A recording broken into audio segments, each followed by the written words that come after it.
When I was a kid, I grew up in Detroit, and my mom gave me a little patch in our backyard for flowers. And so I started with a love for flowers, and that kind of transitioned into a love for vegetables. My grandfather was a farmer in the same area in which I purchased land in Almo, and he was a tobacco and cotton and potatoes and I guess a myriad of other types of things that he grew on his farm. So I've always liked playing in the dirt. I used to make mud pies when I was a kid. But then I went to college and became a pharmacist, and of course learned all about medicine, and I was very interested in herbal medicine.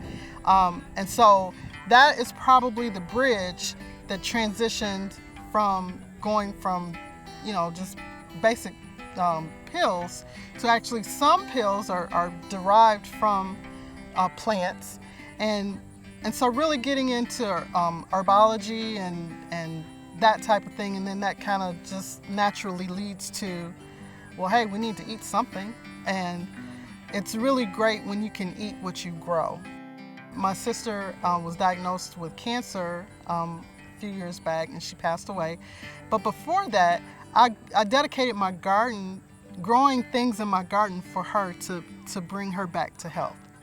And so that's probably what drives a lot of my passion, is if you can take illness and treat it with some good food. And then you're combining the things that I know, which are pharmacy and then farming, and you put them together, and hopefully you get a better life.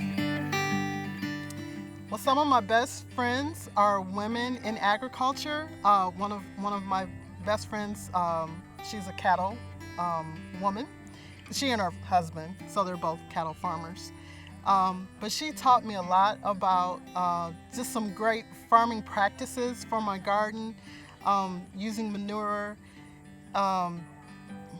because we try to do, even though I'm not certified organic, but we have organic practices, so we don't put a lot of harsh chemicals, and just how to sustainably garden. I think my advice from a female perspective on gardening or small farming is that, number one, you can do it. I think that's the female's perception, is that, oh, that's something for men to do. And I just think our life is ours, but it's not really our own. We have to share what it is, the gifts we've been given, we have to share it with our community.